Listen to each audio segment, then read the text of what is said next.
UPI ആപ്പുകളായ Google പേ, phone പേ, Paytm തുടങ്ങിയ മുഖേന പണം അയക്കുമ്പോൾ ഒട്ടേറെ പ്രശ്നങ്ങൾ നേരിടാറുണ്ട്.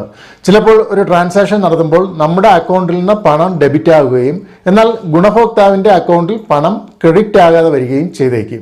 തെറ്റായ ഒരു അക്കൗണ്ടിലേക്ക് അബദ്ധത്തിൽ പണം അയച്ചു പോകാം, ട്രാൻസാക്ഷൻ പെൻഡിങ്ങിലാകാം, ട്രാൻസാക്ഷൻ ഫെയിൽ ആണെങ്കിലും നമ്മുടെ അക്കൗണ്ടിൽ നിന്നും പണം ഡെബിറ്റ് ചെയ്യപ്പെടാം, നമ്മുടെ UPI അക്കൗണ്ടിൽ നമ്മളറിയാതെ ഫ്രോഡ് ട്രാൻസാക്ഷൻ നടന്നേക്കാം തുടങ്ങിയ ഒട്ടേറെ പ്രശ്നങ്ങൾ UPI ആപ്പുകൾ ഉണ്ടാകുന്നുണ്ട്.